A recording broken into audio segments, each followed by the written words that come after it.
Guys, nakakalungkot lang mabalitaan ngayon na parang pinagtutulungan nila si Shalane dito sa Manix House. And talagang hindi talaga natin maiiwasan yung mga ganong bagay, guys.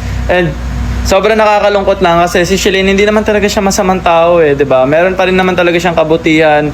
And para sa akin, isa siya sa pinakamabait na bata dito sa Manix House. Siguro nagkakamali lang din siya, or kumbaga may mga bagay kasi na hindi natin naiiwasan na nagagawa natin na alam niyo yun, na nagkakamali tayo. Pero alam niyo yun, guys, kahit gumawa man tayo ng 10 kabutihan tapos magkamali tayo ng isa, yung pagkakamali pa rin ng isang tao yung titignan natin eh. Pero sana piliin pa rin natin na maging mabuting tao, piliin natin na huwag husgahan agad yung isang tao, guys, based sa itsura or sa mga nagawa niyang bagay na nagkamali siya, 'di ba? Alam niyo yun, guys, panatilihin pa rin natin na maging mabuti sa isa't isa. Yun lang, guys. Lahat ng tao nagkakamali rin, Kuya Chong, 'di ba? Tama, guys. Actually, naalala ko tong Chong na tawag sa akin kasi ang madalas na tumawag sa akin nito si Shalane, guys. Nalaman niya yung tawag na to kay Ate Sandra niya kasi lagi niya ako tinatawag na Ching Chong. Tapos si Shalane lagi na rin ako tinatawag na Chong. So, ayun na, guys, balik tayo dito sa sinabi niya. Oo nga, tama nga naman, lahat ng tao nagkakamali. Kaya sana wag natin husgahan yung isang tao kapag nagkamali lang ng isang beses, 'di ba?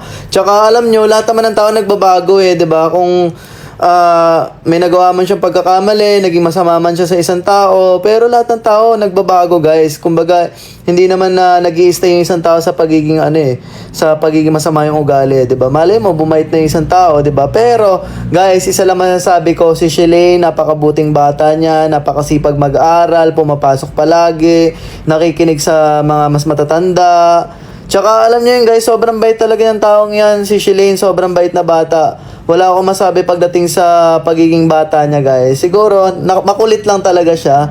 Tsaka medyo madaldal lang talaga. Yun lang talagang ugali ni Shalane. Pero overall naman, okay na okay siya para sa akin. So, yun na nga, guys. Wag natin panatilihin yung parang toxic. Okay, wag niyo i-bash yung isang tao, guys, base sa pagkakamali. Spread love, positivity, and yun lang. Maraming salamat. Guys, nakita nyo na ba yung post ng Manix TV, guys, about sa eviction night? Makikita nyo doon, guys, kung sino binoto ko at binoto ni Apollo, which is kasama ko naman talaga si Apollo doon sa pinost ni Sir Manix. Tapos, guys, ang pinlast point safe ko po is si Shalane. At sa tingin ko, kailangan nyo ng explanation about doon kasi nga hindi ko nasabi yung explanation ko kung bakit siya yung pinlast point ko. Kasi guys, nung time na yon, yung dahil sa away-away po, lahat po kasi pumunta po talaga kay Bebang, kay Kelvin, kay Kosoke. Bilang lang po talaga kami na pumunta kay Shalane. Hindi dahil sa naaawa ako, pero guys, bunso ko yun. Dapat hindi siya umiiyak ng ganun. Pero guys, na-hurt lang ako sa part na ba't konti lang lumapit kay Shalane kahit tignan lang nila si Shalane. Kasi guys, yung iba nag-i-stay kay Bebang, nag-i-stay kay Kelvin, kay Kosoke, ayun. Pero love ko silang apat. Ang ayoko lang talaga, dapat hindi sila maging one-sided. Kasi nakikita ko doon nung sa vlog, nagiging one-sided sila. Hindi man lang nilapitan si Shalane. Kasi ako, guys, nilapitan ko si Bebang, si Kosoke, si Kelvin, at si Shalane. Naunahan ko lang talaga si Shalane kasi nga nanghingi ng tulong si Shalane. Tapos yon, about naman sa pinlast point ko, si Shalane, ligtas point si Shalane. Kasi guys, ayun, feeling ko kasi talaga, pakiramdam ko na nung time na yon, nung lahat lumapit kay Bebang, may boboto kay Shalane. Ayun, kumbaga, feeling ko na may mga boboto talaga kay Shalane. Madami talagang boboto kay Shalane. Kaya yung ligtas point ko, binigay ko talaga kay Shalane. Pero yun, guys, a reminder lang. Wala pong nagsabi na botohin nila si Shalane. Wala rin pong nagsabi na iibig si Shalane. Nasa kanila yan. Sariling decision nila yan. Kagaya ko, yung mga binoto ko, sariling decision ko. Kagaya ko, sariling niligtas point ko si Shalane. Ayun, ganun. Kasi first of all, guys, hindi tayo naglolokohan dito. Hindi tayo namimeke, hindi tayo gumagawa ng scripted.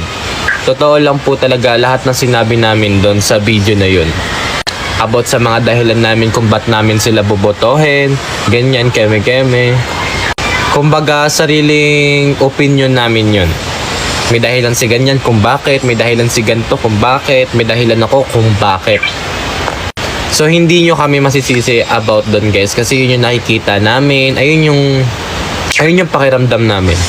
Kaya guys, dun tatakbo yung hindi dapat maging one-sided. Kailangan mo malaman dapat yung side ng isa, then yung side ng isa. Then kapag naguguluhan ka, gumitna ka. Ganun. So yun guys, kailangan lang po talaga natin intindihin yung bawat opinion ng isang tao. Kumbaga kasi hindi nyo naman alam yung nangyayari off-cam eh. Ang nalalaman nyo lang, oo, active kayo sa mga vlogs pero sa off-cam hindi. Kaya, ganun. Yun yung nasabi nila kasi yun nakikita nila off-cam. Diba?